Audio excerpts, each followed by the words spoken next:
Fala, pessoal do canal, tá começando aqui mais um BarbaCast da UB Editora, edição número 47, é isso? Eu acho que é, porque afinal de contas, semana passada não teve programa, a gente teve alguns imprevistos aqui, que infelizmente não foi um programa, mas estamos de volta, e se tudo der certo agora, seguindo a nossa cadeia semanal normal, tá? E hoje, cara, hoje nós temos aqui um papo polêmico, um papo que vai atrair bastante a atenção de todo mundo, porque o Lucas resolveu falar de Spawn. Ele leu a nova revista do Spawn, e eu não vou deixar isso passar antes da apresentação. Eu já quero isso para vocês. Então, rapidamente aqui, Rodrigo Barba, Alexandre Batista. Salve. E o Lucas Souza, que vai nos brindar com a sua leitura da atual revista do Spawn com material inédito. Por favor, Lucas Souza, estamos aguardando esse momento emblemático. Ô, Barba, no começo, o Spawn ele era um pouco confuso, personagem perdido, os conceitos não encaixavam bem. Essa fase nova parece que a gente está no começo. A sensação é de que está tudo muito próximo ao que era no começo ali. Galera, sem brincadeiras à parte aí, ô Barba, vou só tecer alguns comentários. Cara, é o padrão Spawn ali, né? Acho que é uma... Eu até brinquei hoje, estava comentando com o pessoal lá do teu grupo. Falei, cara, se não fosse o Spawn, aquela revista ali ia ser execrada, né? Porque deve, em termos de roteiro, deve muito. Mas como é Spawn, cara, a gente tem um apego emocional, a gente gosta, tal. Eu fico sempre tirando sarro aqui, mas eu curto também. Então passa, sabe? Mas não vou te dizer que foi uma leitura que me divertiu. Eu tenho algumas críticas muito pontuais. A primeira é, cara, aquele recordatório da primeira edição que a Panini lançou, acho que é da revista 296, aquele recordatório ou ele tá muito mal escrito, ou ele foi muito mal traduzido. Só tem essas duas alternativas. Eu não sei se você teve essa sensação, Barba. Ele tá truncado, ele tá...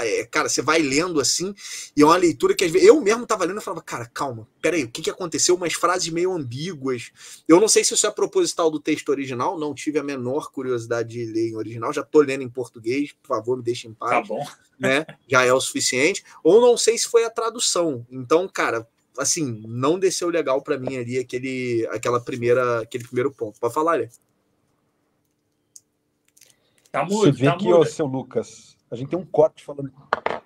Tá no mudo? Não. Não, tá com delay. Tá me ouvindo aí, Lucas? Tá com delay, tá com um belo delay, delay. E agora, acertou a parada? Não, tá com bem, belo delay. Tá bem Spawn volume 1.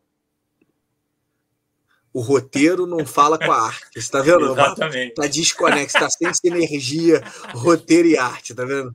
Agora vai, que eu mudei. Agora vai.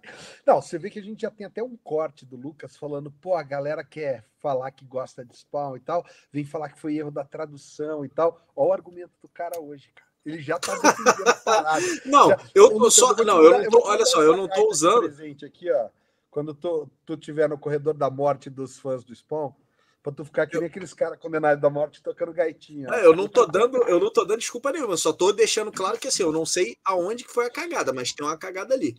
Uma outra parada, Barba, que me chamou a atenção negativamente também, foi esse negócio de recomeçar da 296. Aqui é um bom ponto de partida. Cara, eu não achei, não. Eu achei que tu tá no meio de uma guerra que tá acontecendo. Tem um monte de coisa que aconteceu que eu, pelo menos, não me lembro. Tipo, a Wanda ter morrido, o filho, a filha dela não ser dele, ser do outro. Cara, tem um monte de coisa ali que eu falei, puta, eu não me lembro de ter visto isso. Aí ele começa a fazer recall de um monte de personagem. Então ele fala do... Como é que é o nome daquele anjo azul lá, que é o... Eu sempre esqueço o nome dele. Também não lembro. Não interessa, né? Então fala do anjo, fala da Jéssica Priest, fala não sei o quê. Tem um maluco de tecnologia que tá acompanhando ele que eu não... Que a gente não sabe de onde vem. Não sabe de onde vem. Então, assim, cara, eu vou ser muito honesto, eu não achei essa... é um excelente ponto de partida. Eu não achei, não, cara. Posso fazer uma defesa? Posso fazer uma defesa? Vou fazer uma, tá? Defendendo sem querer defender, mas vou defender. Eu acho que talvez não tivesse um outro ponto de partida interessante para se começar a publicar. Sabe por quê? É o seguinte, um ponto de partida teoricamente mais interessante seria o ponto que a New Order pegou. Só que não tem muito sentido você republicar a parte da New Order, que não é tão antiga assim, e você fica muito distante da fase inédita, que é o que interessa para a Panini, porque ela pode lançar vários títulos. Ela pode lançar Respawn, Pistoleiro, Scorched, tudo isso. A Panini quer a ampliação do universo na banca. Comercialmente, eu não tenho dúvida, eu não tô nem entrando nesse ponto, mas estou falando assim, eu sou um leitor novo de Spawn, vou pegar esse aqui para ler. Irmão, não faça. Pega o Spawn Origins lá. Eu acho que é por isso que o Spawn Origins também saiu. Porque o objetivo tu não sabe nada, vai pro Origins, cara. Que melhor. Cara, eles falam do maluco que foi Spawn durante um tempo e a gente não viu essa porra. Não, então, nunca foi publicado no Brasil. Então eu achei assim, cara, que foi não é um bom ponto de partida, mas tudo bem, até aí morreu o Neves. Além disso, a gente sempre fala que Spawn é muito legal pela arte. Cara, essa troca constante do artista, do título, isso me tirava da história algumas vezes. Não tô dizendo que tem um artista bom e um artista ruim, mas são artistas com estilos muito diferentes. Então tu tá lendo a história e tá naquele clima super-herói. Daqui a pouco entra uma arte, isso não é uma crítica, entra uma arte um pouco mais suja, mais rachorada. Legal, mas você fala, cara, a página anterior eu tava vendo uma parada de super-herói. Agora eu tô vendo uma outra parada que não tem nada a ver. Então isso é complexo. Fora tudo isso que a gente falou,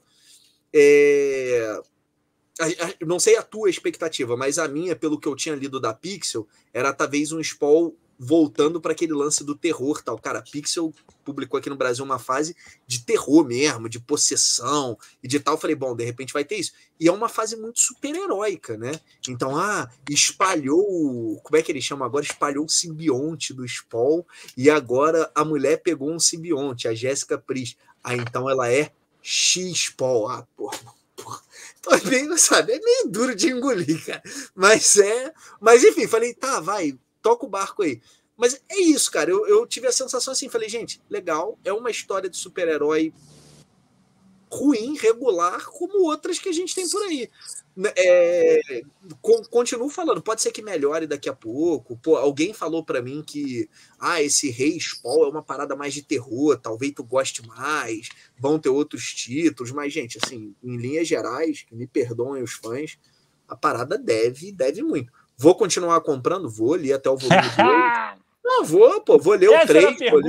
Essa era a pergunta de 1 milhão de Vou ler o 3, vou ler o 4, vou ver. Lucas, mas por quê? Cara, porque é uma tosqueira, mas é uma tosqueira que eu tenho mal, eu curto ali. É isso. Então, esse aí eu vou pegar, tal, vamos pegar. Chegou agora, minha assinatura, volume 3. Vou pegar, mas é isso. Agora sim, cara, não dá. Eu tava muito impressionado, Barba, na época que anunciaram a volta, a galera elogiando, falando que é bom pra cacete e tal. Eu falei, cara, não é possível, meu. Não faz sentido. Alan Moore começou a escrever Spawn de novo. Hã? Alan Moore começou a escrever Spawn de novo. Não, cara, a parada deve, com todo respeito, assim, entendeu? Mas é isso, eu acho que assim, pra quem curte, agora que a gente tá numa vibe noventista, né? Pra quem curte, beleza, é isso. Agora, cara, vá com a expectativa lá embaixo. Tinha um rapaz outro dia, acho que era no teu grupo, ou no Dalbeiro, não me lembro. Ai, eu tô muito ansioso pra ler Spawn. Eu falei, menos, irmão. Se aquieta teu coração pra tu poder... Segura essa ansiedade. Pra tu poder, porque senão, bicho, tu vai entrar, se tu for com essa expectativa aí, tu vai entrar na parada e tu vai se decepcionar grandão, entendeu? Então, tem que segurar, falar, o roteiro é mais ou menos, o negócio é a arte, enfim, é isso, né? Mas aí, cara, é isso, vamos ver, eu vou até depois voltar a ler as minhas, não vou comprar os Power Origins, porque eu tenho tudo aqui, mas vou voltar a ler as edições antigas. Não, aí acho que é um pouco demais, cara. Vai ficar bonitinho na prateleira. Não, aí passa do nível do razoável. As minhas antigas estão bonitinhas, entendeu? E deixa elas lá. Mas eu acho que é isso, entendeu, Barba? Essa vibe aí. Agora, só fazer um comentário aqui, já pra gente ir se encaminhando. Ale, tu viu, Barba, Pinguim? Cara, eu comecei a ver o primeiro episódio, mas não consegui ainda. Semana passada foi extremamente turbulento e eu não consegui parar para assistir nada, né? Mas eu comecei a ver mais da metade do primeiro episódio, eu tô achando bem legal. Alexandre, você já viu o terceiro, Alexandre? O terceiro eu não consegui ver ontem, não, cara. Eu terminei as coisas aqui muito tarde. Não, cara, o terceiro termina, Alexandre. O terceiro episódio ele termina. Sacanagem. Ó, o cara, já ficou todo mundo com aquela. Pode falar. Não pode não, porra. Senão o maluco vai fazer isso. Cara, vou te falar uma parada. Já vão tacar fogo no canal por causa da introdução do Spawn aí do Lucas, né? Vão falar, porra, a galera aí desqualificada e tal, vão dar hate, vão dar um like, né? E, porra, tu ainda vai comentar o final do episódio, vai dar merda. Não, eu só vou falar um negócio, cara. Eu tinha muito tempo que eu não vi uma série tão animadamente uma série de ação, que esteja ligada ao universo super-herói e tal, tão animadamente quanto eu tô vendo essa do Pinguim. Cara, o Colin Farrell, porra, tá de sacanagem, cara. Não, eu fico olhando, no final dos episódios tem umas entrevistas ali, não sei se vocês viram, né? Tem umas entrevistas com os atores, falando, cara, é maneiro, porque assim, eles estão sempre falando do episódio que passou, então não tem spoiler pra frente, show. então dá pra ver tranquilo. E aí tu olha a cara do Colin Farrell e tu olha o Pinguim, tu fala, cara, que tipo de magia negra é essa, tá ligado? Que o maluco, tipo, porra, não tem como, cara. E aquele andar dele, cara, que tu fala, porra, o maluco tá atuando muito, ele tá entregando muito ali, meu irmão. Então, tá muito maneiro. A menina também, né, meu irmão? Apareceu nesse terceiro episódio, aparece ela vestida normal. Cara, a menina é lindíssima. A Christian Milioti. Cara, ela é bonita, uma mulher bonita, ela com uma presença. Com farinha, né? Moleque, tu vê ali, tu fala, cara, essa mulher vai matar um. Daqui a pouco, alguém vai virar de costas, essa mulher vai matar 3, irmão. A mulher tá assim, só o pó da rabiola, não tem jeito, irmão. Então, cara, é muito doido aquilo ali, muito doido. E eu tô curtindo muito.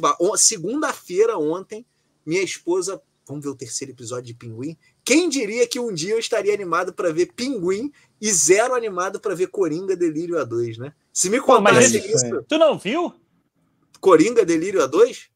É o tema do programa de hoje, porra. Eu sou assalariado, irmão. Não tem dinheiro pra ficar gastando com essa besteira, não, cara. Meu dinheiro que eu tenho pra gastar com bobagem vai todo em bonequinho e em quadrinho do Spawn, cara. Não tem jeito.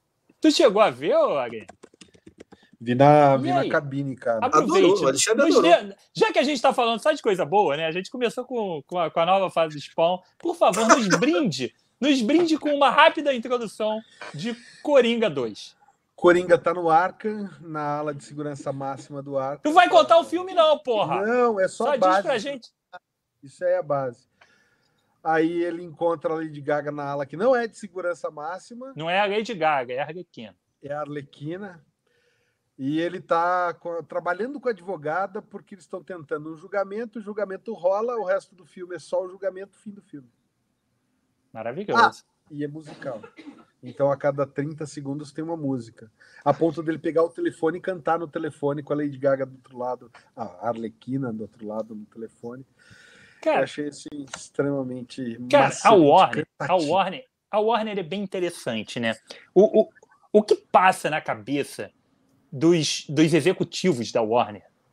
Na hora que eles aprovam essas coisas, eles falam, cara, isso realmente é uma boa ideia, né? E a gente vê Bob Esponja, ideia merda atrás de ideia merda na Warner, que é impressionante, né, cara? Tu via Bob Esponja? É um pacotão, né, cara? Tu via Bob Esponja? Via. Bob Esponja. Lembra do seu siriguejo? Tem um episódio que ele fala assim, qual é o seu nome? Seu siriguejo. Eu gosto de dinheiro. Aí ele fala, mas não sei o que. Dinheiro. É isso, irmão. Não tem essa. Cara, a parada deu 1 bilhão.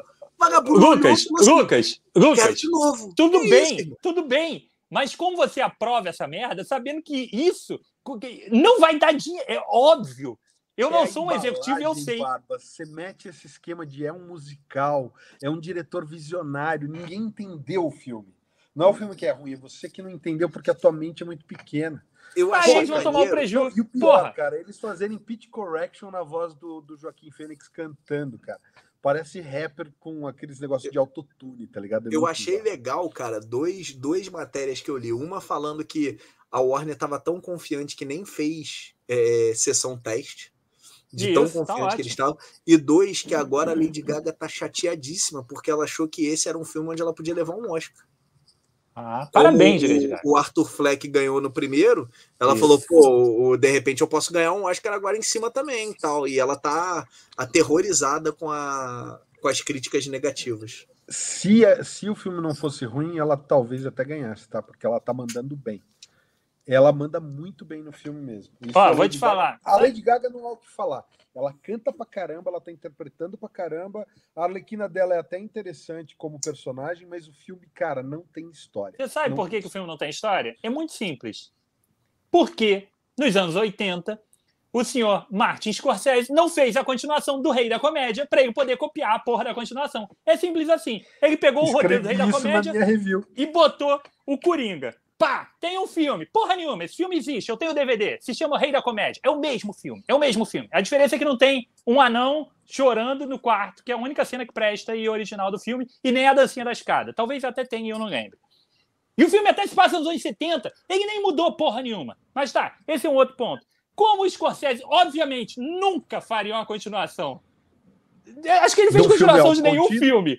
Muito menos do Rei da Comédia, numa época que não se fazia continuação de nada. O Todd Phillips, simplesmente, que é um diretor de merda, não tinha nada pra copiar. Nada. Ele resolveu fazer um musical, cara. Porra! Acabou, cara. Não tem sentido. Pega minha crítica lá no Instagram, cara. Eu escrevi exatamente isso. Os méritos do primeiro filme são do Scorsese. Porra! Os defeitos do segundo filme são do Todd Phillips. É isso. É lógico, cara. Pô, isso. cara, tiveram a brilhante ideia de dizer que o Todd Phillips, ele é diretor do Se Beber Não Case, não é? Muito bom, É né? isso. O 3 Cara, é excelente. Pro que ele estava fazendo, funcionava. Não acho que esse cara vai te entregar algo muito diferente daquilo. Não vai. E se a gente tem um filme que é legal, mas a melhor parte são os créditos finais com as fotos do que aconteceu, desconfie que tem algo errado. Desconfie que tem algo errado nesse roteiro. Não. Pô, aí tu vai falar mal de Se Beber Não Case? Não, para, irmão. Não, esse filme é espetacular, Barba. Que isso, cara? Eu choro vendo aquele filme, cara. Os três? Os E dois. o Caindo na Terceiro é Estrada. meio forçação de Na barra, né? Estrada, que também é dele, hein? Hã? O Caindo na Estrada também é dele, que é Qual o é o Se Beber Caindo na Não Estrada? Case. É o Se Beber Não Cause com o Robert Downey Jr. e o Não, é um parto de viagem, cara. É isso aí, é isso Um aí. parto de E viagem. é outro filme copiado Excelente. e refilmado, porque esse filme originalmente é com o... Ai, qual o nome daquele coroa de cabelo branco? Ai, que faz filme de comédia desde sempre, e ele sempre teve cabelo branco. Me lembra o nome dele? Steve Martin, o cara do Steve Only Martin. Murders. Esse filme é do Steve Martin, dos anos 80, junto com aquele gordinho que faleceu nos anos 90, que fez o Jamaica Abaixo de Zero. O Steve Martin tá John viajando, Candy. o John Candy, ele se fode na viagem e acaba tendo que aturar o John Candy, que faz o caos a viagem inteira. É exatamente o mesmo filme. Exatamente. Todd Phillips só sabe copiar o filme dos outros. Aí, Barba, pra Mas gente então, ver, o Caindo pra na gente ver. Estrada, o Caindo na Estrada também é do Todd Phillips. E esse que a gente tá falando que o nome é Parte O de Parto de Viagem, também é dele, cara. É lógico, O cara cara. fez 5 vezes o mesmo filme, cara. Não, Caindo cara. na Estrada eu nunca vi, não, cara. É dos anos 2000 e é com o cara do American Pie lá, o que fazia o Stifler. O Stifler? Ah, vou ter que É. ver, irmão. Já, porra, já Chama me Road conquistou. Trip. Agora, eu Isso queria só falar o seguinte, né? Pra você ver como é que o Barbie é Marvete. Porque eu vi aqui o Barbie elogiando filme da Marvel atrás de filme da Marvel, que é exatamente a mesma coisa. Eu não vi o Barba com essa revolta toda falando assim: os irmãos russos estão fazendo o mesmo filme que fizeram Homem de Ferro, não sei o quê. Peraí. Não, tô só comentando. A revolta bem, seletiva não tem problema. Não, seletivo é o cacete. Seletivo é o cacete. Vamos botar os filmes nos tudo aqui. bem, cara. Tem meia dúzia de filmes da Marvel que eu defendo e digo que é um bom filme. E eu acho, sim, os filmes dos Irmãos Russos são bons filmes. Porra, mas tem uma sequência de filme aí que é muito ruim. Eu vou enumerando aqui e a gente vai passar de filme ruim do que tem de filme bom. É só pegar aí os filmes do Thor. Porra, o primeiro, então, Deus me livre, cara. Tem um cenário o filme, né? É um cenário de Velho Oeste que eles mudaram para umas casinhas mais novas e pronto. Taca o filme inteiro de Asgard, tudo ali. O filme é O melhor é o 2, pô. O melhor dos filmes do Thor é o 2, é o Mundo Sombrio disparado. Nossa, é maravilhoso, maravilhoso. Não é maravilhoso, mas é o melhor. Nossa. É o melhor. Aí, cara, a gente tem... O 3 é intragável. Homem-Formiga 3. Ale, como é que é o Modok do Homem-Formiga 3, Ale? Cara, aquilo é um nível de surrealidade, cara. É absurdo, não, absurdo, cara. Absurdo. E por aí vai. Eu não sou muito fã de Vingadores 1. Eu acho. O Modok parece o bonequinho do Roblox, né, galera? Ô, Barba, numa conversa no privado outro dia, tu tava defendendo o Venom ter 3 filmes. Por que Coringa não pode ter 2? Cara, eu não aguentei nem ver o primeiro Venom direito, cara. Galera, vamos pra pauta do dia. Vai. Vamos. Mas olha só.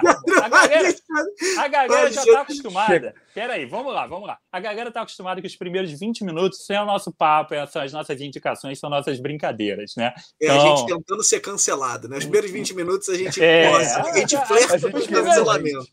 Os primeiros 20 minutos são aquecimento, pegadinha no malandro e tal, e agora a gente vai. Tá bom, 20 minutos a gente já falou mal de muita coisa. Já irritou muita gente, agora podemos começar o programa. Tudo isso aqui é corte. É corte.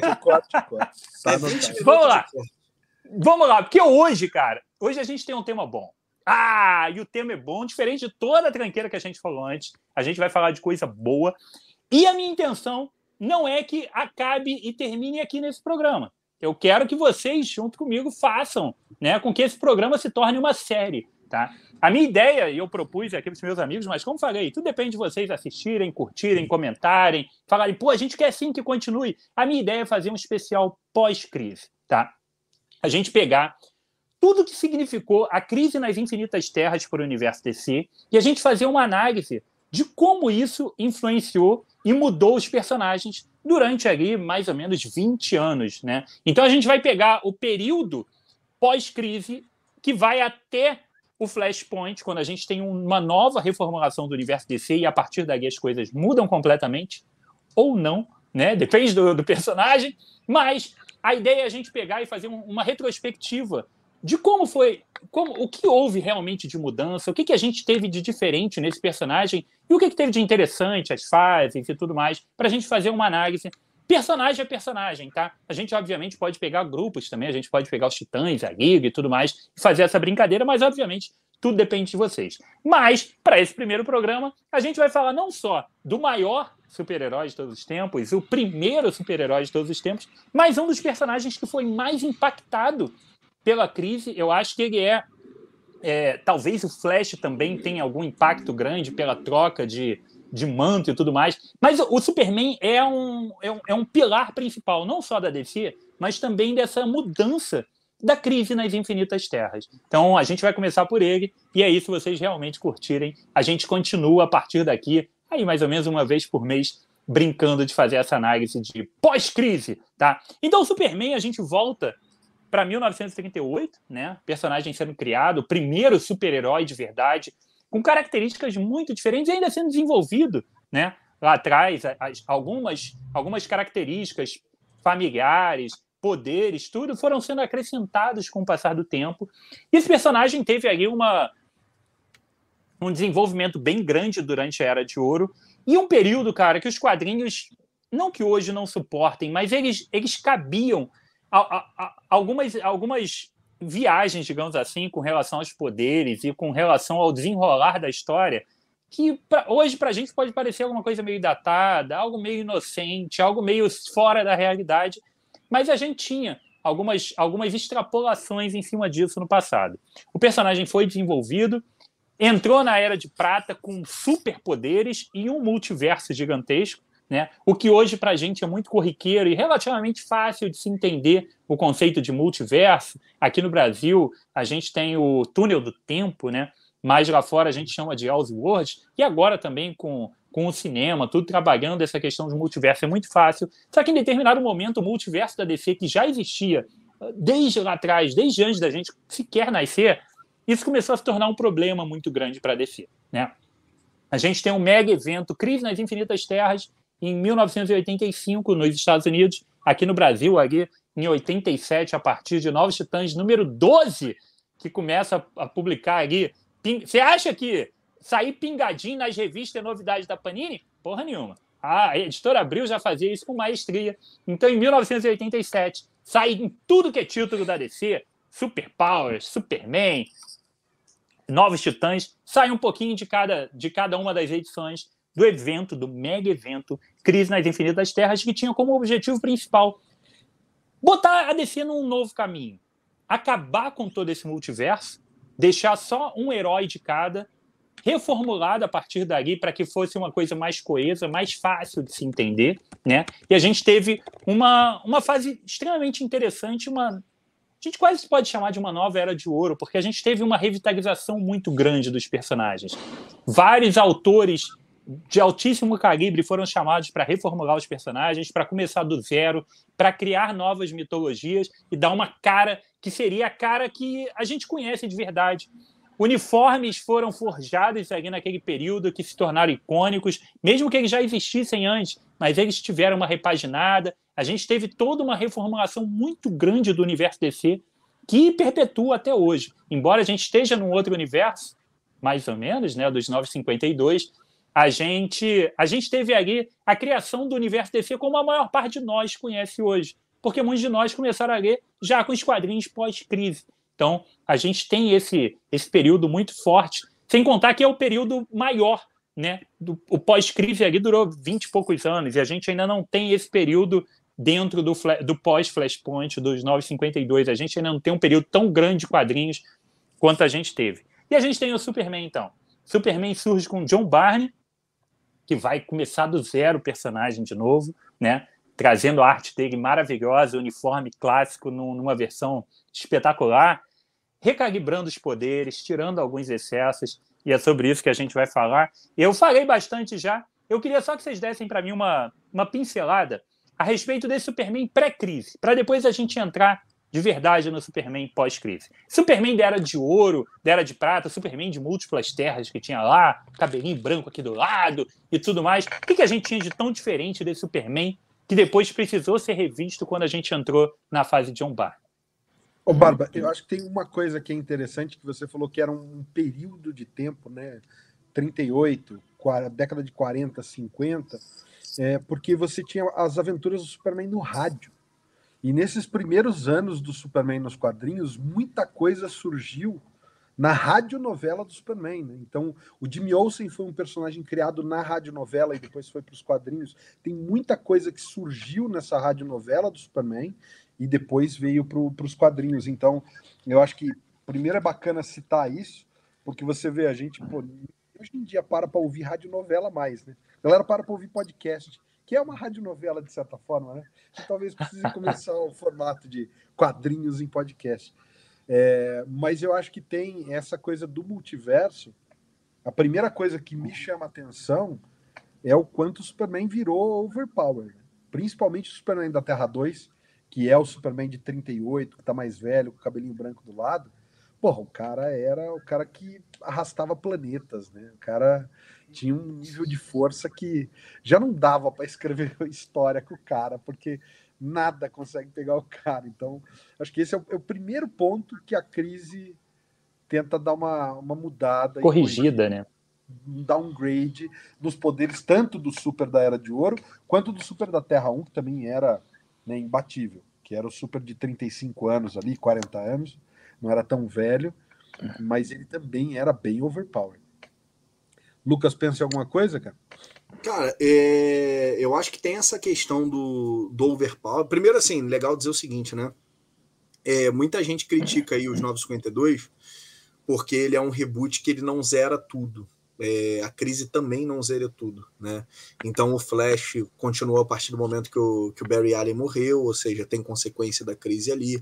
O Batman, apesar da gente ter tido o ano 1, ele não foi zerado, os Robins, toda aquela história continuava existindo, né? Personagens com uma mitologia menos extensa, caso do Superman, da Mulher Maravilha, esses sim foram zerados. Outros com uma mitologia mais mutável com o passar dos anos, caso dos Lanternas Verdes também, eles não mutaram, não sofreram uma mutação muito grande. Eu acho que isso beneficiou muito o Superman do pós-crise, né? Realmente assim, cara, beleza, tem os preceitos básicos que eu tenho que manter, Lois Lane, Planeta Diário e etc. Mas, eu posso começar isso do zero de fato. Eu não tenho nenhum legal, eu não tenho um Robin que eu preciso arrastar, não tenho um Krypto que eu preciso obrigatoriamente já sair com ele. Não, eu posso começar do zero, do meu jeito e fazer as coisas ali com calma. Então, acho que é isso. O Ale comentou que o Superman do pré-crise ele era muito overpower, eu concordo.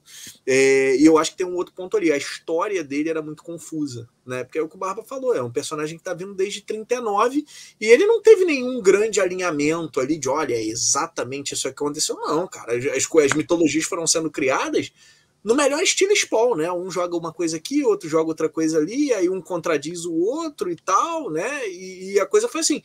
Então, bem ou mal, a gente pode falar isso com tranquilidade, era uma bagunça, né? Para quem gosta de cronologia, para quem está preocupado com cronologia, era um negócio bagunçado, né? Era difícil você estabelecer, e tudo bem, acho que isso era parte do jogo. Acho que foi um personagem também que foi beneficiado pelo encerramento, né? O Alan Moore lá faz o adeus, aquela versão do Superman, então eu acho isso extremamente benéfico. Quem não leu, cara, leia. Não vou dar spoiler, apesar de que sei lá quantos milhões de anos depois não é spoiler mais, né?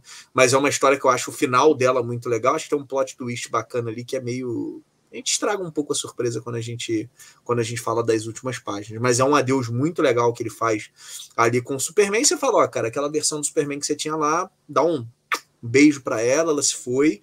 E agora a gente vai começar outra parada do zero. E aí, cara, o Byrne, de fato, constrói o Superman moderno, né?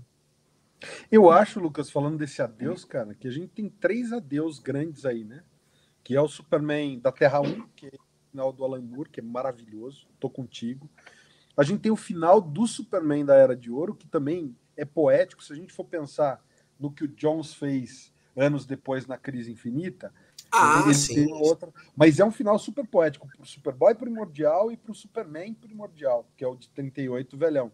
Que é aquilo, cara, eles vão estar existindo num tempo fora do tempo e tal. Do tipo, é a tua lembrança, né, irmão? Você que cresceu lendo o Eduardo Kent e a Miriam Lane, que foi o caso da minha avó. Isso é uma parada que pouca gente sabe. A minha avó lia o Superman da Era de Ouro. E aí, quando eu comecei a ler quadrinho, ela falava, você tá lendo o Eduardo Kent. Eu falava, que Eduardo? Irmão? Ela, não, porque na época que eu lia, não tinha essa história de Clark, era o Eduardo Kent e a Miriam Lane. Então você fala, pô, maneiro. O final dele ali é super poético e acho que a Crise faz uma coisa muito bonita também. Eu gosto dessa brincadeira, tá, ali, só fazendo um paralelo, assim, que isso que o Jones representa o leitor de alguma forma. Eu não sei se você já parou para assistir o Dragon Ball Super, né? Mas tem lá um personagem que é como se fosse o Deus Máximo, que é o Zenor. E você assiste, cara, ele é o leitor, ele é a gente, assim. Então, tipo, pô, tem uma hora que o Goku tá mostrando Super Saiyajin 2, aí ele... Esse eu não gostei, não, só tem uns raios, não muda muito. Aí já muda pro próximo, muda pro próximo. Porque, tipo, é isso, cara. Eu quero ver o cabelo mudar, eu quero ver o cabelo crescer, eu quero ver o, tipo... E, cara, no anime vai mostrando as reações dele, eu falo, caraca, exatamente o que eu falei ainda há pouco. Então, eu curto essa simbiose, né, do que o leitor tem às vezes com algum personagem. Então gostei, acho que teu comentário é muito válido. Maneiro. Foi? Bora. Então a gente tem ali o encerramento de tudo isso, né? John Byrne assume o material. A gente tem esse material sendo publicado aqui no Brasil dentro da própria revista do Superman, né, Aguirre? Isso aí, ela começa em Super-Homem número 38 de abril, que é de agosto de 87. Então, primeira revista pós-crise do Superman no Brasil é a Super-Homem 38. Eles não zeraram, Abril não zerou numeração. Então, é a primeira série da revista Super-Homem.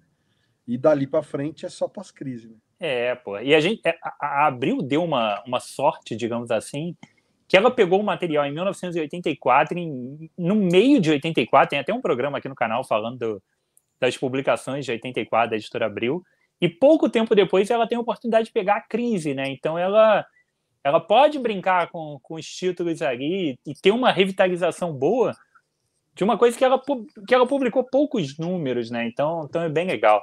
E a gente tem esse material sendo republicado até hoje pela Editora Panini na saga do Superman.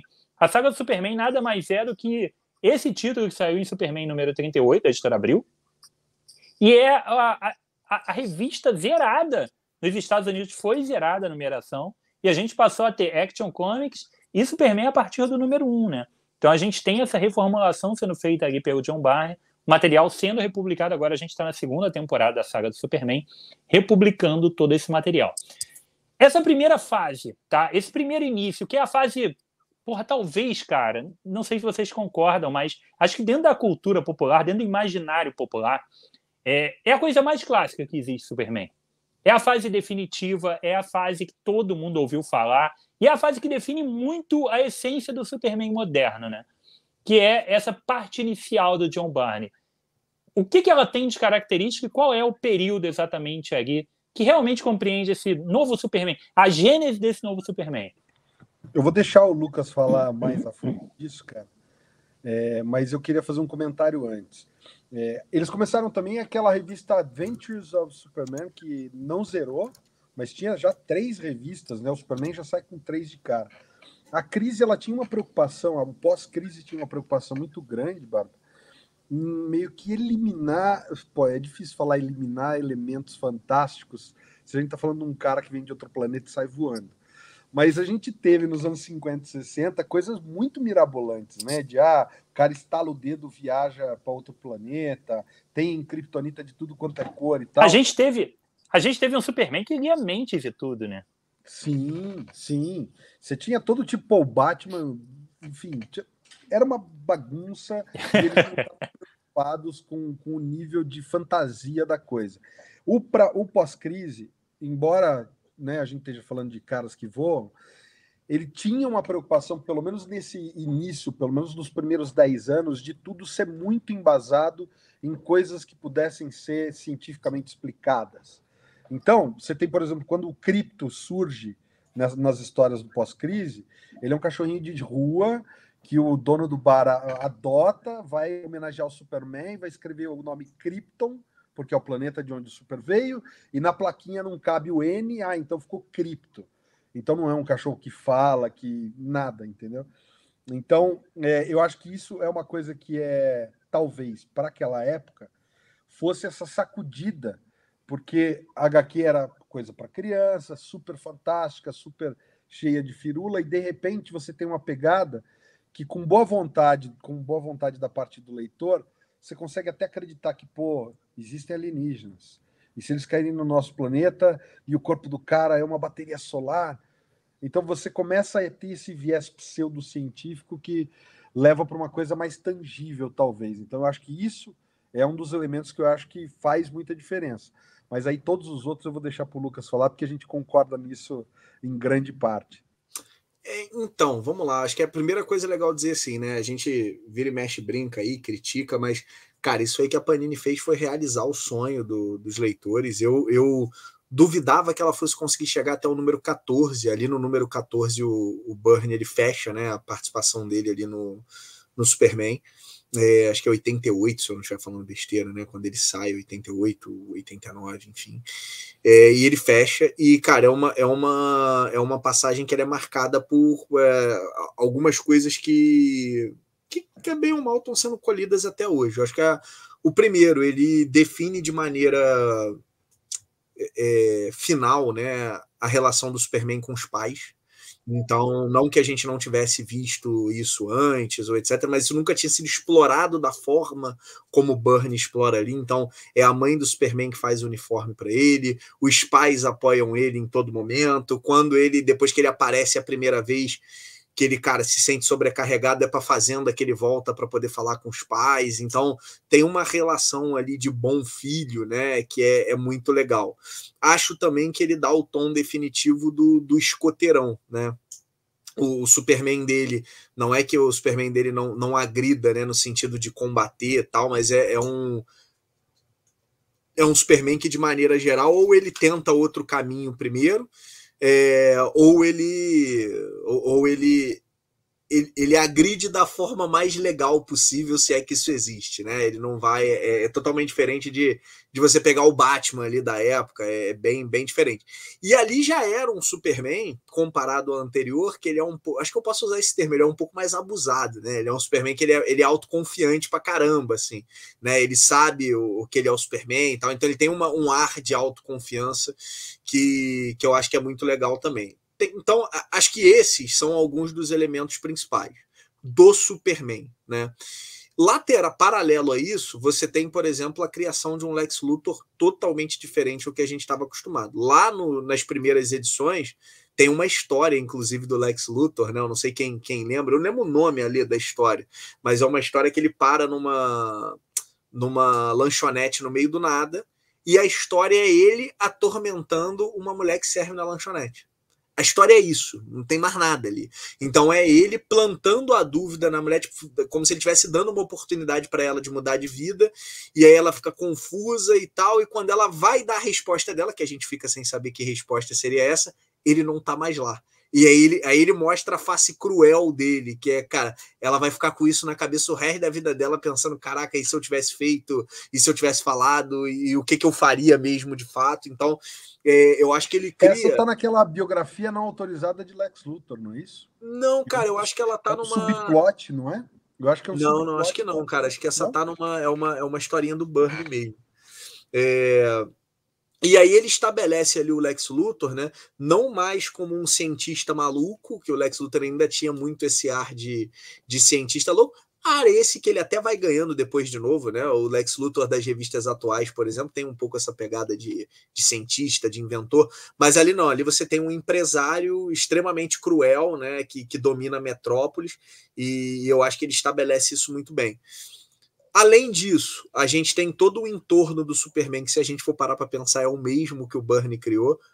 Lois Lane, o Jimmy Olsen, a gente tem ali o Perry White, então tem toda aquela dinâmica do Planeta Diário que ele explora muito bem, né? Então quem acompanha ali aquela fase vê essas dinâmicas de jornalista, de o que o Clark faz para entrar no jornalismo, então ele cria todo o universo.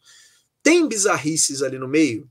Tem. A gente está falando de década de 80, tem algumas coisas que hoje em dia não descem mais. Por exemplo, em um dos plots, o Superman está em vias de gravar um filme pornô com a Grande Barda, né? Que é a mulher do Senhor Milagre. Pô, Lucas, tem justificativa para isso? Tem. Isso torna a história boa? Não, mas tá lá. É uma bizarrice, é um elemento bizarro que tá nas histórias. Tem outros, cara, tem. Mas eu gosto muito, e eu acho que a gente, depois que termina essa fase década de 90, a gente sente muito falta aí disso. Eu gosto muito dos holofotes que o Byrne dá para todo mundo que tá no entorno. Então, os laboratórios Star, o M. Hamilton, os vilões que ele cria. Lembra da Fúria, Alexandre? Aquela cientista a Kitty que... Faulkner. Kitty Faulkner e tal. Então ele cria ali um entorno, ele vai adicionando outros elementos de mitologia, e é o que o Ale falou, ele tenta se afastar do mágico, do fantástico, para trazer elementos que sejam realmente elementos de ficção científica, né? Eu acho que a palavra é essa. Lucas, deixa eu te interromper. Eu acho que um dos grandes méritos, embora não esteja com a leitura do Superman pós-crise em dia, posso dizer a verdade, mas aí analisando principalmente o autor, acho que um dos grandes méritos, talvez, do que o Byrne fez é trabalhar o lado humano, né? É desenvolver uma coisa, os relacionamentos. A gente tem toda essa construção sendo iniciada, esse desenvolvimento com os pais. Ele não está casado, na verdade, ele nem namora a Lois ainda, Não. né? Então ele está tendo... Ele arrumando emprego, ele se desenvolvendo enquanto repórter, os personagens de apoio ganhando um grande destaque. O quadrinho começa aí... Isso é uma coisa bem característica do Byrne, né? É trabalhar as pessoas que não têm poderes dentro da história e desenvolver esses relacionamentos interpessoais, né? Acho que isso é um ponto legal da gente levantar desse pós-crise. Porque o Superman já tinha casado com a Lois lá atrás na Era de Prata, né? Isso aí. E eles eram tudo. Não tem mais nada disso. Vamos começar. A gente quer ver de novo. É a oportunidade que a gente tem de ver isso acontecer, o sentimento dos dois aflorar de novo, a gente poder brincar com isso. É uma oportunidade única, né? Ô, Barba, eu acho que tem mais um elemento nessa receita do porquê que a coisa fez tanto sucesso na época, porque o Byrne faz tudo isso, mas ele faz tudo isso numa edição especial, né? Na verdade, são 6 edições lá nos Estados Unidos, que é uma minissérie, que é o Homem de Aço. E a partir da Superman número 1, a partir da Action Comics que ele pega no embalo ali, cara, não tem mais nada dessa coisa de começo. A irmã da Lois Lane já tá cega, já aconteceu uma explosão que você não viu acontecer. O Sam Lane já tá estabelecido, o pai da Lois. O Jimmy já é amigo do Superman, porque entre o Homem de Aço e a primeira aventura do Superman, quando o Byrne assume, ele diz que se passam anos, né? Então, assim, você tem uma cena do Lex Luthor tentando falar com a Lois e indo embora de Metrópolis no final do Homem de Aço, e na revista seguinte o Luthor tá de volta e fala assim, eu queria falar com você porque eu ia sair numa expedição de um ano e tanto, então se passa um ano entre o Homem de Aço e a primeira aventura do Superman do Byrne. Então, quando você pega a mensal, tá tudo acontecendo já em ritmo frenético, sem essa sensação de tá tudo começando, embora ele já tivesse mostrado um começo ali na minissérie. Então ela te dá essas duas sensações, né? Tá tudo fresco começando, mas ao mesmo tempo a ação tá rolando desenfreada, já tem vilão e já tem tudo.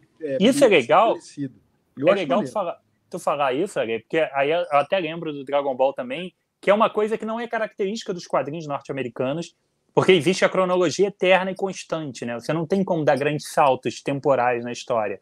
Mas os mangás se aproveitam muito disso. Dragon Ball é uma prova disso, que entre uma saga e outra, às vezes a gente tem saltos de anos, 5 né? anos, é. E você tem a possibilidade ali de trabalhar os personagens numa faceta totalmente diferente, com outro desenvolvimento, com um amadurecimento ou não, com um casamento que a gente não viu, filhos. E o próprio One Piece também brincou com isso em determinado momento, para quem assiste, quem acompanha. Chega um momento que ele fala, cara, tá impossível os personagens continuarem andando no cenário atual.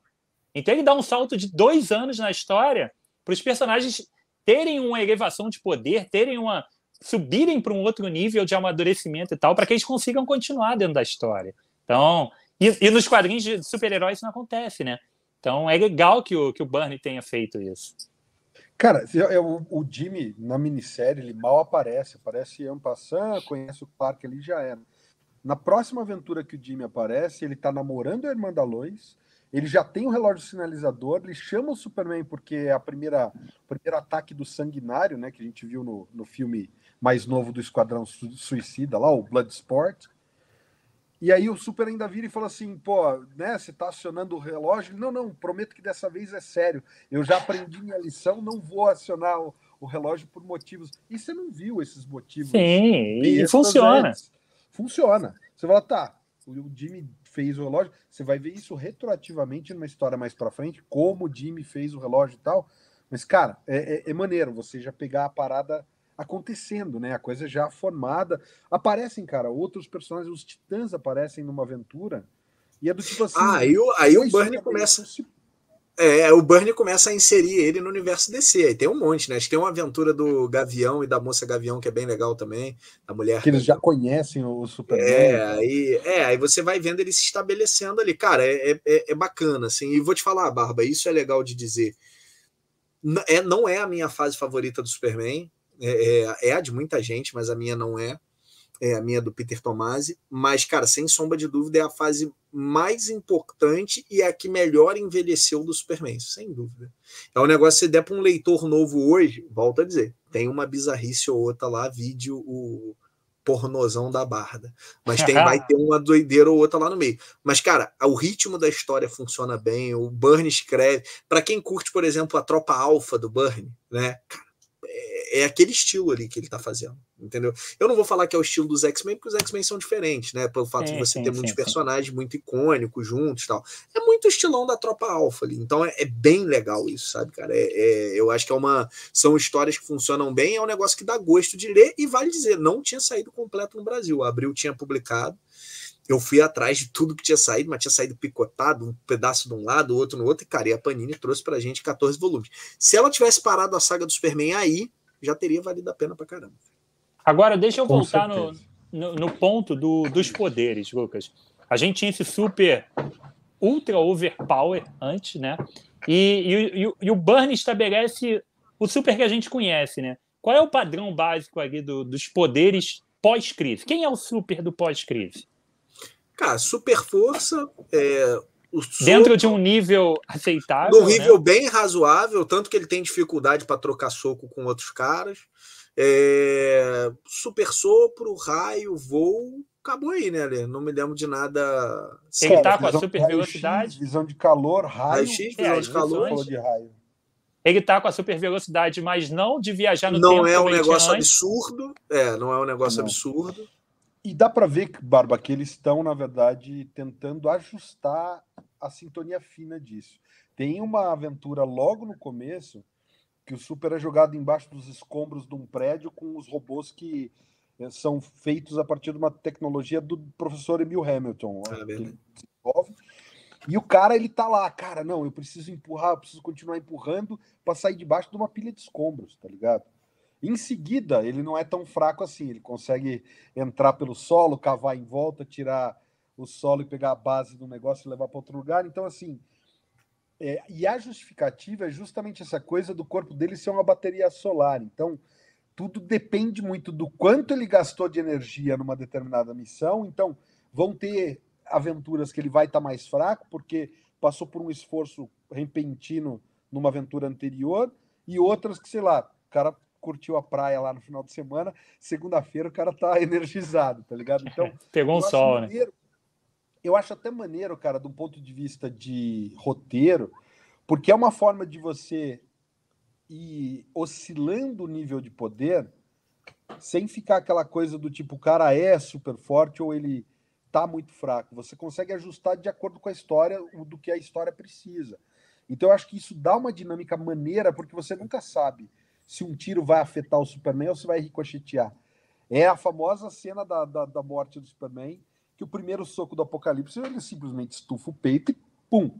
O soco do Apocalipse para no peito do Super. Você fala, caralho, o bicho detonou a Liga da Justiça inteira e o Super aguentou a porrada no plexo.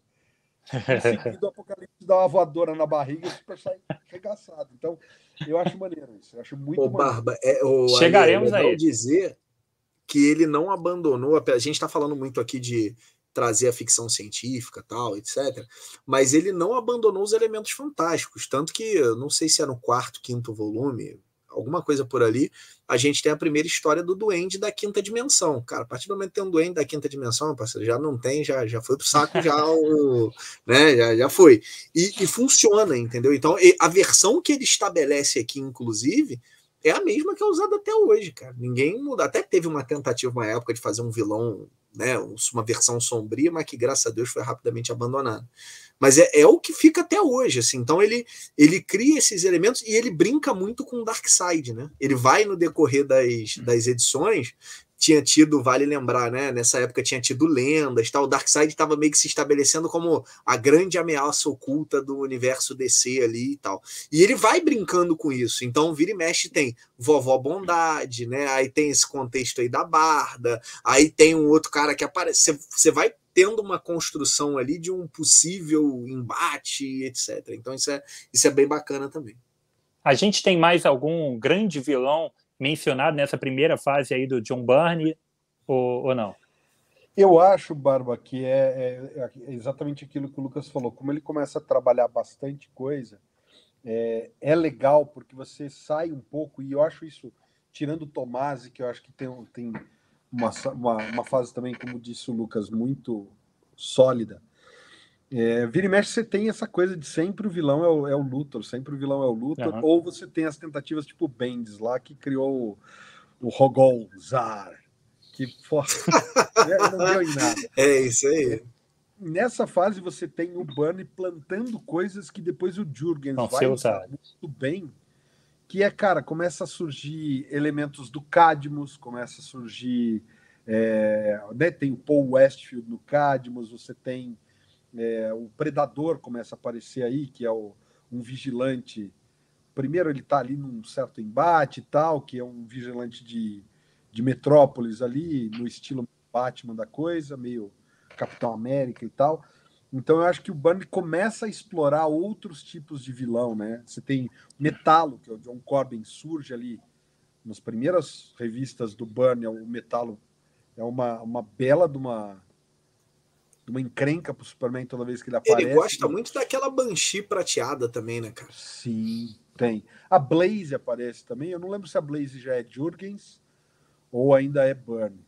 Tem, não, a Blaze é Byrne, sim. Primeira vez é Byrne. Satanos. Então é isso que o Lucas falou. Ele traz esse elemento, sabe, do tipo elementos de inferno, elementos de feitiçaria, bruxaria e tal.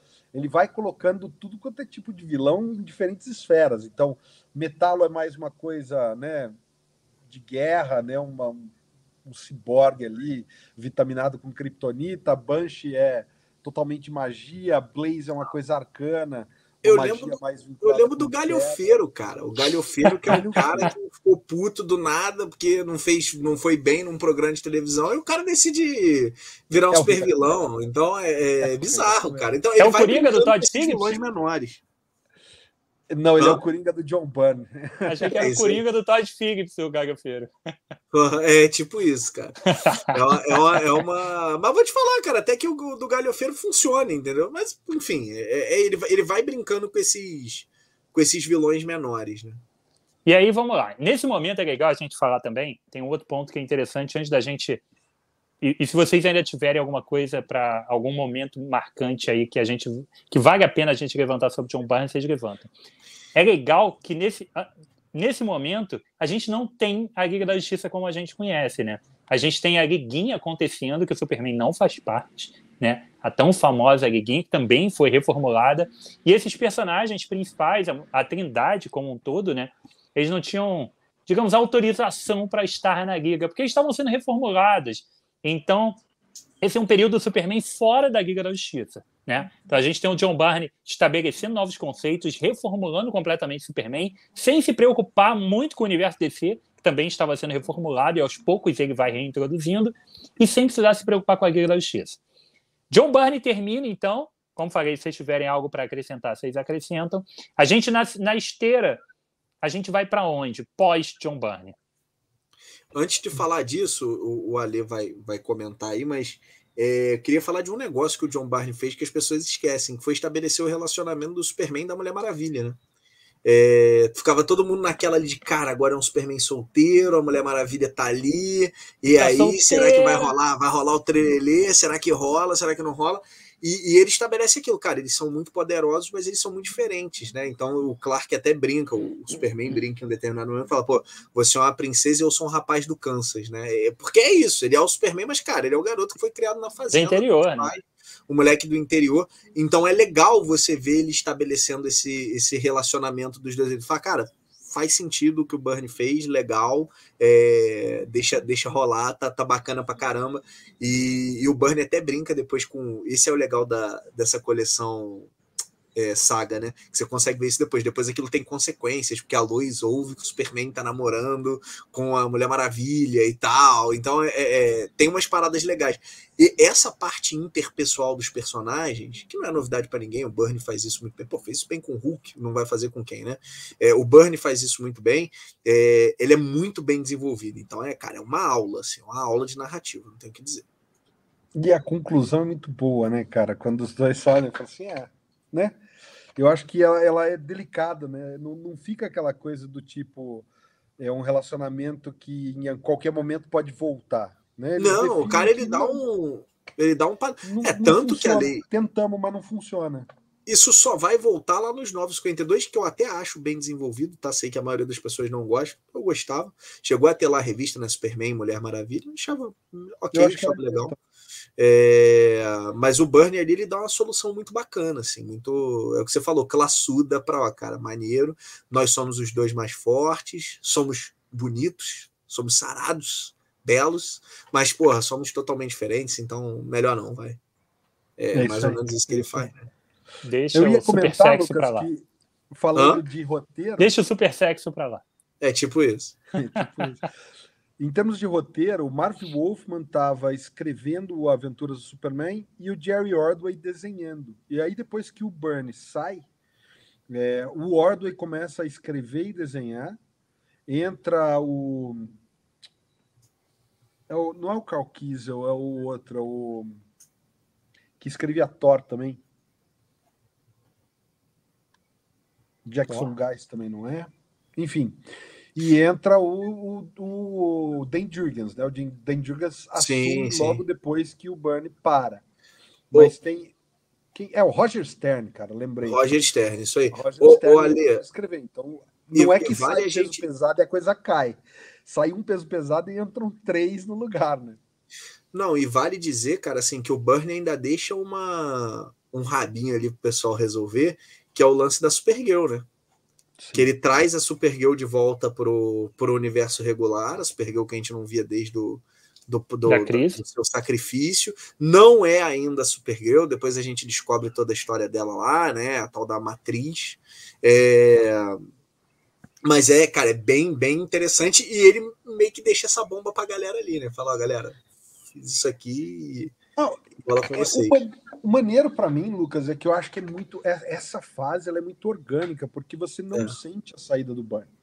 E porque mesmo o Marv Wolfman com o Jerry Ordway, não sei se é por conta do desenho se manter, quando sai o Marv Wolfman e sai o Byrne, entra o Roger Stern, entra o Dan Jurgens, o Ordway vai para os argumentos e roteiros, eles começam a fazer um negócio meio casado, tem edição que o Dan Jurgens escreve e desenha com argumento do Ordway, tem edição que o Ordway escreve e desenha, tem edição que o Stern escreve em cima do argumento do Ordway, e quem desenha, eu acho que tem desenho do Kerry Gamble, tem desenho do próprio Ordway. Então, assim, a coisa começa a funcionar de uma forma muito orgânica e partindo das bases que o Byrne colocou. Então, você tem o Luthor com o Anel de Kryptonita, Metalo voltando, você tem a Blaze Satanos voltando na mão do Jurgens, numa figura, inclusive depois lá no retorno do Superman, o Superman Além da Morte, a Blaze tá ali, né?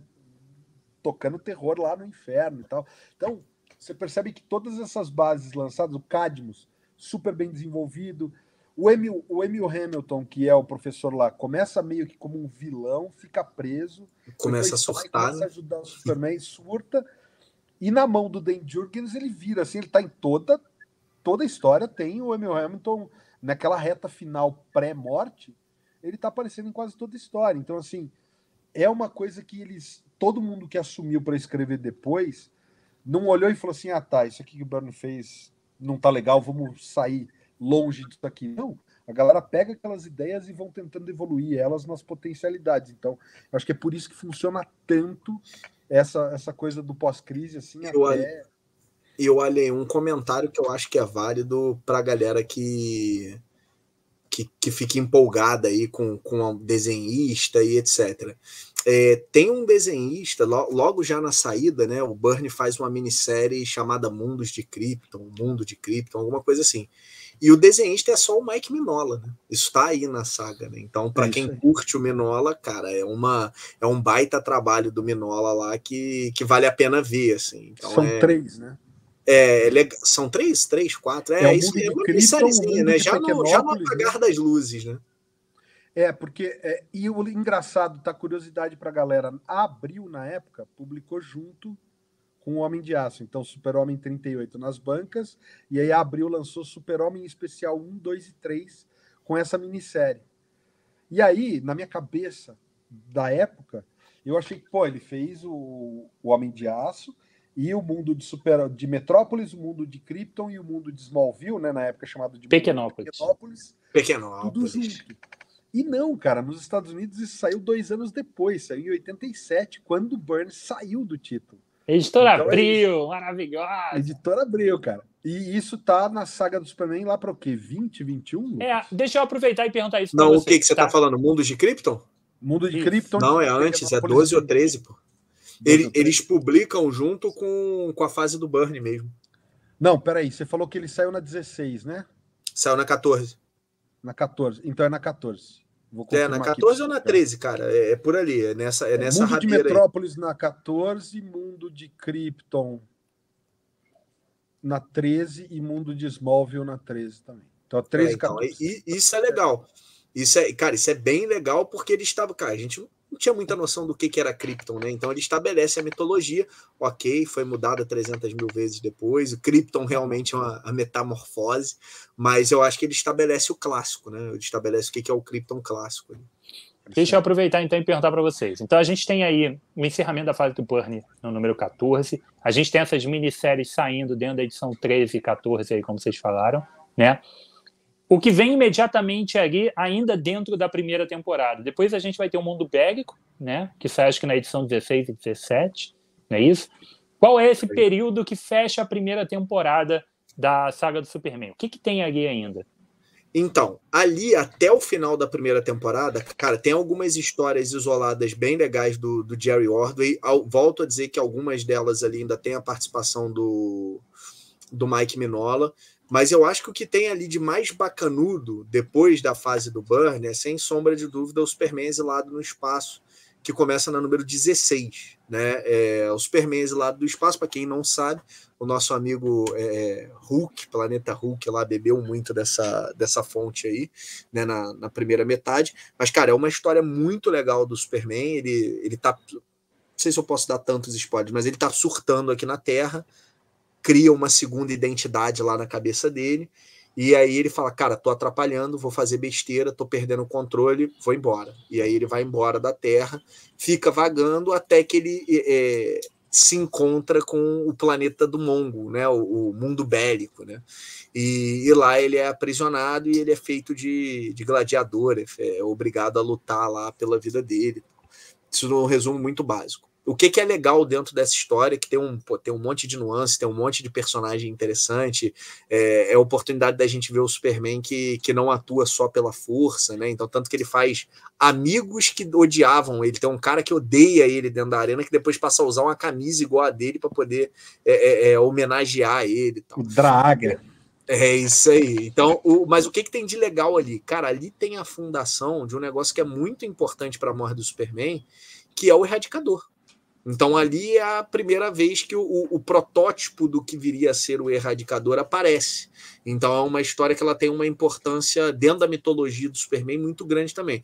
Volto a dizer, nessas edições aí que ficam perdidas no meio, 15, tal, tem umas historinhas legais, mas de importante na primeira temporada, importante, cara, é o Exilado no Espaço, que é uma saga que tá qualquer lista que pessoas responsáveis façam das melhores histórias do Superman, esse Exilado no Espaço tem que estar, não tem como ser diferente, entendeu?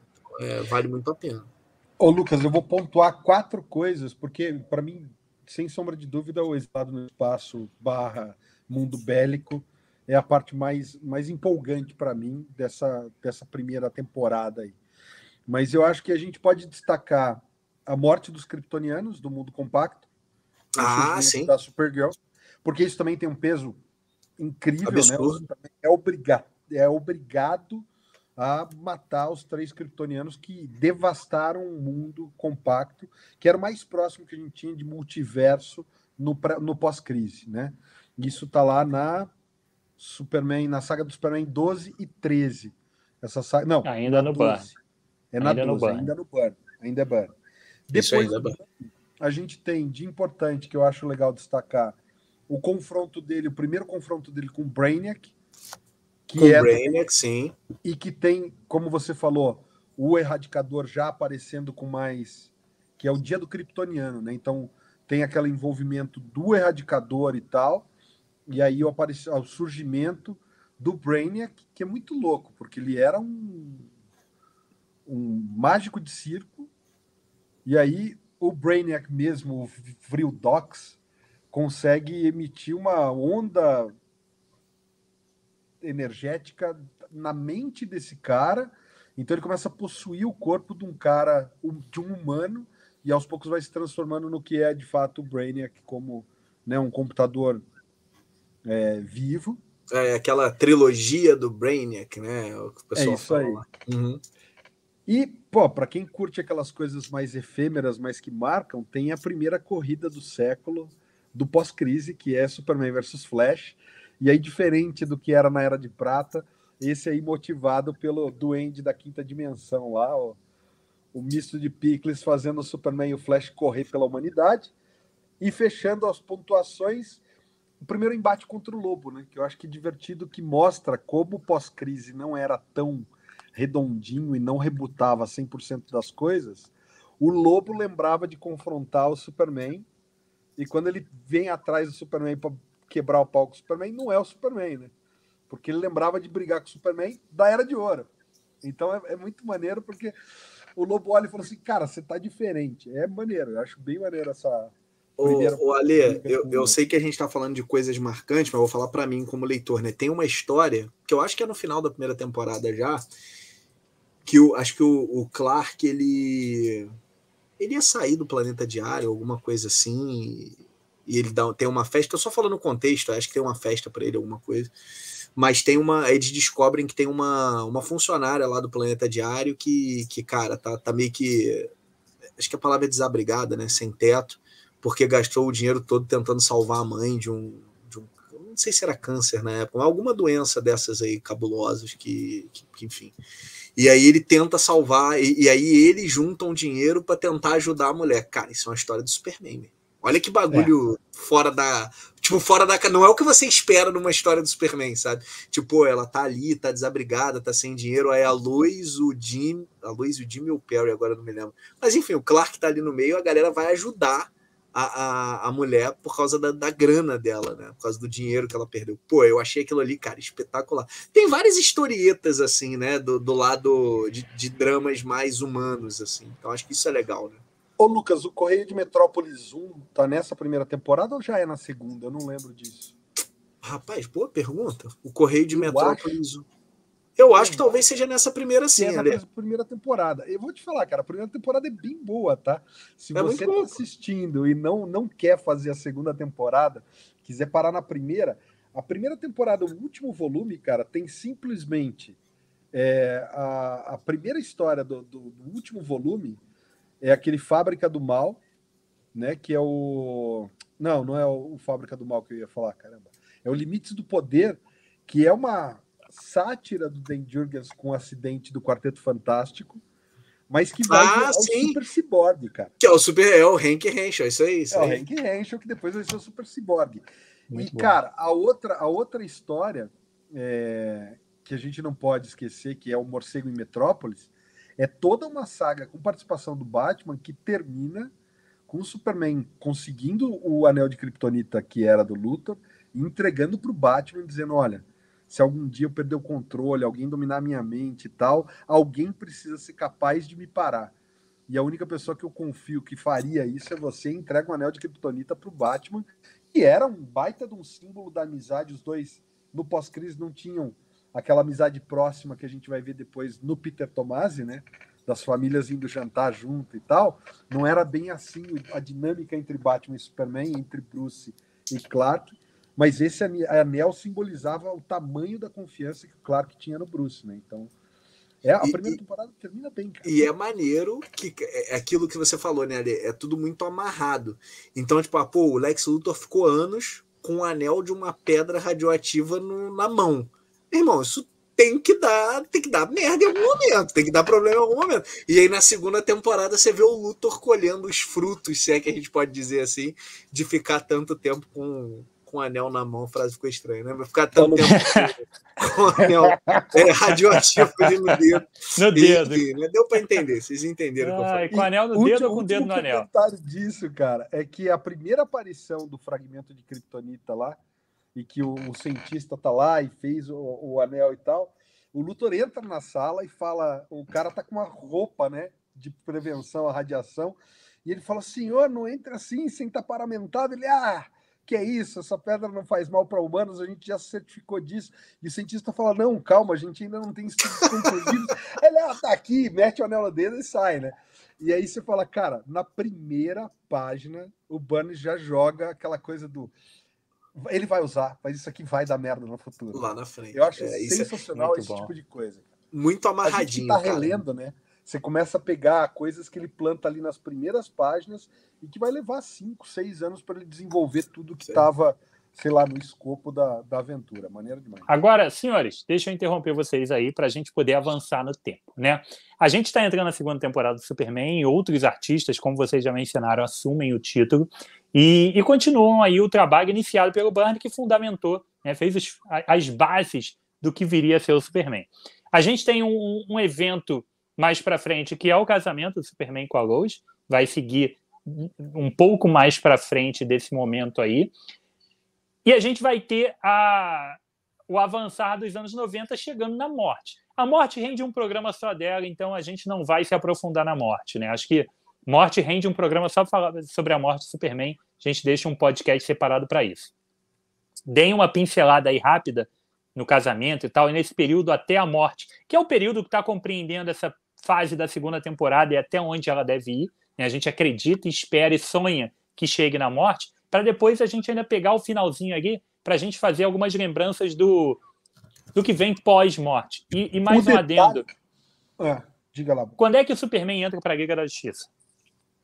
Então, eu vou fazer só um adendo a respeito do casamento. O que a gente tem de muito importante na segunda temporada relacionado ao relacionamento do Clark com a Lois é que ele finalmente começa a namorar a Lois de fato, e aí eles ficam noivos e estão planejando o casamento. Mas o casamento, de fato, só acontece depois do retorno. Tanto que o Superman retorna da morte com o cabelo comprido e ele corta o cabelo no corte clássico pro casamento. Então, muito bom. É muito divertido, porque assim, essa coisa do casamento ficou por tanto tempo, e aí um pouco antes da morte, a Lois vira e fala assim, não, deu, né, o famoso cold feet dos americanos, fiquei com medinho do casamento, vamos dar um pause nessa história de casamento, a gente segue se relacionando, mas a Lois pede um tempo, do tipo, não um tempo do relacionamento, mas da história de casamento, vamos que é justamente quando o Clark revela a identidade para ela.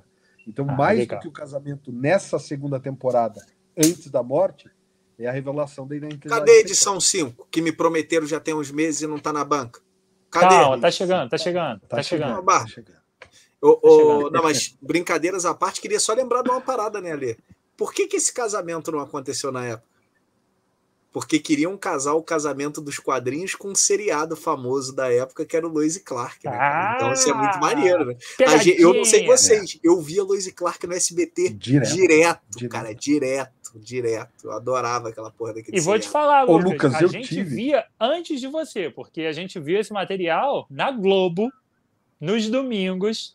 A gente via Lois e Clark nos domingos. Não, eu peguei, já tava no SBT, já pra mim já era marca de SBT o seriado, e aquilo era muito maneiro, né? Pô, eu tenho a coleção de DVDzinhos lá. Cara, pra mim, durante muito tempo, a cara do Superman era a cara do Dan Cain, né? Que era o ator do Lois Clark. Então, Mas isso é maneiro, que aí você fala, pô, a história foi alterada por causa do seriado, que hoje em dia pouquíssima gente conhece, pouquíssima gente viu, e que talvez muito por conta dos efeitos e do final que não teve, né?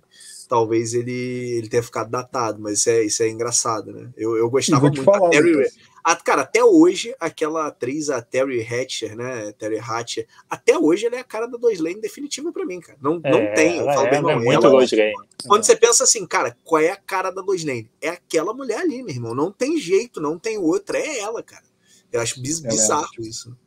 E na época a Abril lançou, cara, uma revista. Eu acho que ela era americana e a Abril só fez um coprint, porque eram as histórias que inspiraram o seriado Lois e Clark. E eu tive.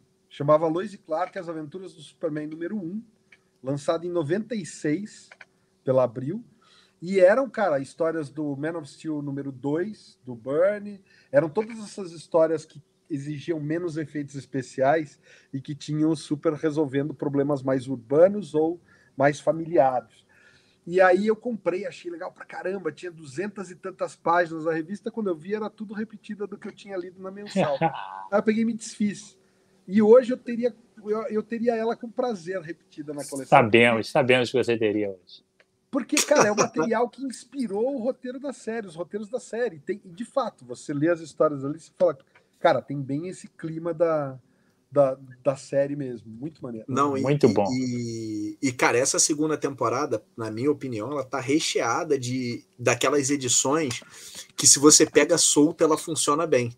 Né? Uma é da Kryptonita Vermelha, que, salvo engano, é onde tem o destino final, que não é final do Luthor, né? Então, cara, eu acho essa edição, assim, impecável. Eu acho essa saga impecável. Mesmo que você não esteja colecionando toda a saga do Superman, o que você deveria, porque se você gasta dinheiro com o Spawn, você pode gastar seu dinheirinho com a saga do Superman ali. Então, mesmo que você não esteja colecionando, essa é uma edição que eu acho que é bacana.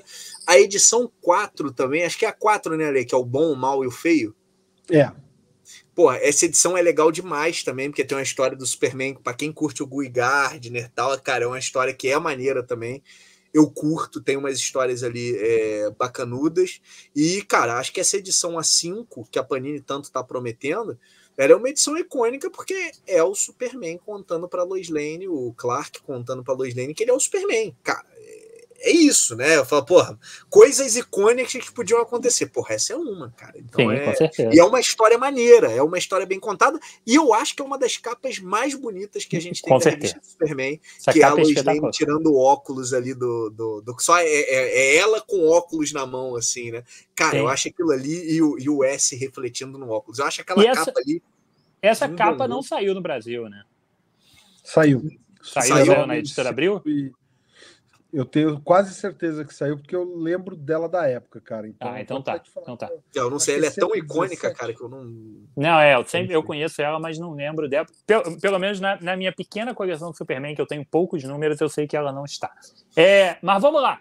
Superman na Liga da Justiça. Em que momento esse cara entra? É dentro dessa fase atual? Não... Eu vou te falar que, assim, porque o que acontece? Super-Homem 108 é exatamente essa capa que a gente tá falando da Lois tirando o óculos do Clark. Isso. e da coisa, tá? O Super, ele entra, cara, um pouquinho antes da morte. Então a gente ainda não chegou na segunda temporada. Tá, isso que eu queria saber. Mas é o final da liguinha, né? Termina a liguinha do Kit Giffen e quem assume é justamente o Dan Jurgens, que estava coordenando o Superman. Então ele assume a liga, a primeira coisa que ele faz, ele põe na reformulação da liga, traz o Superman como líder da liga, e aí, depois de 10 números da liga, eu acho, mais ou menos, 10 números da Abril, tá? Não tô falando de 10 números americanos. A gente tem a morte do Superman no Liga da Justiça e Batman número 10.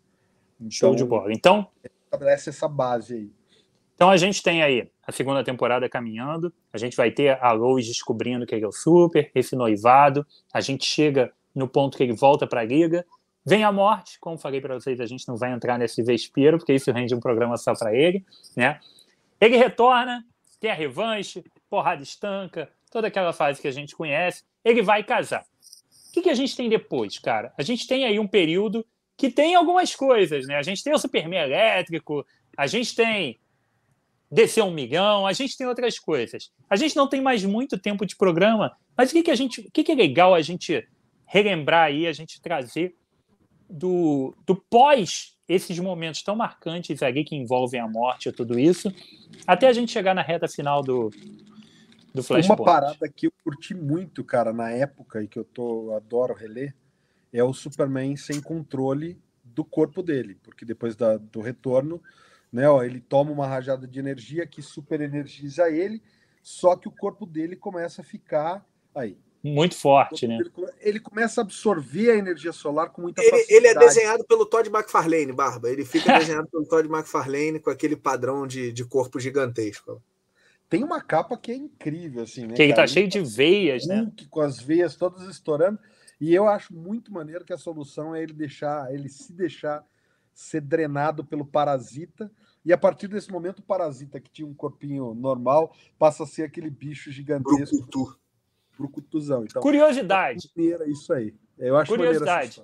Essa capa do Superman veiudo foi a primeira revista do Superman que eu comprei na minha vida. Super-Homem 132, não é isso? Foi a primeira revista que eu comprei de Superman na minha vida, e uma das, se eu botar assim, top de compras, né? Não de melhores, mas das que eu comprei, tá no top 10 revistas primeiras que eu comprei de super-herói, foi essa edição do Superman. Cara, coisas que eu acho que a gente tem icônicas, tá? Só pra fazer um apanhado rápido aqui. Tem uma história ganhadora do Eisner, né? Que é Olho por Olho, que é uma história que depois deu origem lá até um desenho, né? Que é Superman versus Elite. Então é onde aparece o Manchester Black, que nada mais é do que um simulacro de John Constantine, né? Aparece lá e é justamente um... Cara, é uma carta aquilo ali, né? De, pô, cara, ainda tem lugar pro herói escoteirão e tal. Então, eu gosto demais daquela história ali. Tem uma saga do Superman que me conquista demais, que é o Planeta Krypton, né? Que já é mais lá pro final, mais pra perto do Flashpoint, que é a garrafa de Kandor finalmente abre e, cara, agora existe um novo Krypton, que é um novo mundo com os kryptonianos, e o Zod tá lá. E aí o Superman vira da guilda militar para poder acompanhar o que o Zod está fazendo de perto. É uma história, cara, eu gosto pra cacete. Tem uma saga que vem depois, que acho que são 2 edições só, que é chamada Solo, que é logo depois que ele volta do espaço, essa saga é longa, esse novo Krypton, né? É gigantesco. Ele volta e é ele caminhando pelos Estados Unidos, meio que tentando se reconectar com os Estados Unidos. É muito maneiro. Antes dessa saga tem o Brainiac, que é quando o pai do Superman morre, que é, cara, é emocionante assim também. Eu acho que é uma puta de uma história. Então quem não leu, eu acho que vale muito a pena. Voltando mais lá para a época do Manchester Black, a gente tem uma saga de 3 edições chamada Vingança, que é o Manchester Black tenta fazer o Superman enlouquecer para ele passar do limite, né? E quem lê Injustice dessa saga vai ver 2 premissas muito similares com soluções muito diferentes, assim. Então é uma saga muito, mas muito legal mesmo, e que eu acho que merecia aí uma republicação, né? Eu gosto dela pra caramba. Se a gente for para os especiais, a gente tem uma das minhas histórias favoritas, que é Superman As 4 Estações, que sai também, que é, cara, historinha também putz, emocionante, muito bem montada, muito bem desenhada. Se a gente for falar de Superman, fora do título do Superman, teve uma revista que eu adorava, eu sei que tem muita gente que não gosta, mas eu adorava aquela revista, pra mim era diversão quando eu era moleque pra caramba, que era o Superman e Batman, né? E ali tem algumas sagas icônicas, pô, o Lex Luthor sendo derrubado da presidência, a Supergirl de verdade chegando, né? É ali que a Supergirl de verdade volta. Então tem algumas sagas ali que elas são muito bem escritas e elas são muito divertidas. E eu acho que eu fecho, né, as minhas recomendações desse pós-crise, pós-Superman elétrico, com o Último Filho, que é do Geoff Johns e do Richard Donner, né? Que é uma HQ também, que acho que ela até saiu numas coleções aí. Cara, é uma HQ, pô, fechadinha, espetacular, é aquela que tu, porra, se emociona e tal. Então acho que é uma HQ bacana. Assim, teve muita coisa legal do Super nesse meio do caminho, mas eu acho que talvez essas sejam as mais marcantes que eu tô lembrando, pelo menos lembrando agora, assim, falando pros leitores, a coisa que é legal se ler, que é aquela diversão bacanuda, eu acho que são essas, né? Eu acho importante só fazer uma ressalva, que assim, a maioria dessas histórias que o Lucas comentou agora, elas são num soft boot, né, numa repaginada que deram no Super ali nos anos 2000, né? Porque o final da revista da Abril veio com o Rei do Mundo e uma outra que era o Superman Perdido no Tempo. Eu acho muito boa essa do Perdido no Tempo, é legal. Não a Perdido no Tempo antes da morte, é a Perdido no Tempo do final de 2000, 2001, que ele vai para a Segunda Guerra Mundial e tal, que as capas tinha capa na capa e você virava a revista, tinha outra capa, porque não me recordo. Era o Superman nos anos 70, 80, 90, na Segunda Guerra Mundial, enfim. E aí foi, eu acho que um dos últimos números da Super-Homem da Abril antes do formato prêmio. E aí, nesse meio tempo, a DC encomendou o Legado das Estrelas para o Mark Waid, e o Mark Waid faz uma nova origem do Superman, meio que tentando repaginar o que o Byrne fez no pós-crise, e em seguida o Jones faz o Origem Secreta, que repagina de novo. Então o Superman passou por umas 2 ou 3, se eu não estou enganado, repaginadas ali entre 2004 e 2006, que muda, por exemplo, o Ron Troop, que era um dos caras que estava no Planeta Diário lá como jornalista, é inclusive o cara que assume o emprego do Clark Kent quando o Clark Kent morre na saga do Kenny Braverman, do Dan Jurgens, que é uma baita saga divertida também. O tal do Conduit e tal. O Troop simplesmente some, ele aparece meio como coadjuvante, então eles dão uma repaginada grande e você sente que aquela estrutura do pós-crise de o Superman é o último filho de Krypton, a Supergirl não existe, ela é uma matriz de protomatéria e tal, eles começam a anular isso e começam a voltar, como falou o Lucas, Kandor, a Supergirl de verdade, o Krypto volta, tanto que o Tomasi vai usar depois, o cavalo, eu esqueci o nome do Faísca, não. Não, o cavalo não volta não, velho. O cavalo volta na mão do Tomasi, pô. Tá maluco? Depois eu vou achar aqui a revista e te falo. Não lembro desse cavalo aí não, velho. Cometa. O Cometa volta, então enfim... É importante para a galera que não leu tudo isso saber. Tem uma certa quebra ali na continuidade do Superman, mas ela é tão de leve, é só para corrigir algumas coisas, que é isso, né? O Superman que está aí no Renascimento é o Superman do Byrne voltando. Era isso que eu ia falar, tá? Encerrando toda essa parte, a gente tem o Flashpoint, né? Chega para revitalizar toda a DC, para fazer o mesmo, basicamente, que a Crise nas Infinitas Terras fez vamos começar de novo? Um ponto de entrada para todo mundo, a gente pode recomeçar os títulos do zero e tudo mais. Não todos, o Batman continua, Lanterna, continua. Mas, enfim, aquele papo que a gente já conhece do modus operandi da DC. Mas a gente tem uma reformulação que acontece no Flashpoint, aqui chamado de ponto de ignição. Achei uma merda, prefiro o Flashpoint. Só que essa porra não deu tão certo assim, né? O Superman do Flashpoint foi um Superman controverso, a fase do Grant Morrison e tudo mais, e acaba que eles resolvem seguir. Isso é o que é curioso, né? Esse Superman que a gente lê hoje é o mesmo que a gente lia lá atrás. Eles tiveram que voltar, as bases criadas pelo John Byrne foram tão fortes que esse Superman ele teve que voltar de alguma forma. Eles tiveram que se livrar do Superman dos 952. Se você é um leitor novo, não passou pelos 952, cara, Superman de 952 morreu, cara. Não é esse cara que tá nas revistas de agora. Esse cara não existe mais. Por um determinado momento, mesmo que a gente não soubesse, existiam 2 Superman. E aí a gente tem o retorno desse Superman, o Superman do John Byrne, né? É muito doido isso, né, Barba? Porque aí entra a genialidade depois do pessoal para acertar a casa, mas é muito doido porque, assim, o grande erro dos 952, na minha opinião, é o Superman e a Liga da Justiça. A Liga da Justiça é morna, por mais que o Jones entregue uma ou outra história icônica. Cara, e o Superman desagrada muito, mas quando tu para pra pensar na ideia, a ideia não era ruim. Você fala, gente, o que todo mundo reclama do Superman? Ah, é que o Superman ele é escoteirão, ele é não sei o que. Beleza, vamos fazer um Superman mais porradeiro. Então, aquele Superman atire primeiro, pergunte depois, né? A história de origem lá da Liga, né? É isso. Ele pega todo mundo e sai no soco com todo mundo antes de dizer um ai, né? Então é papo de maluco, assim.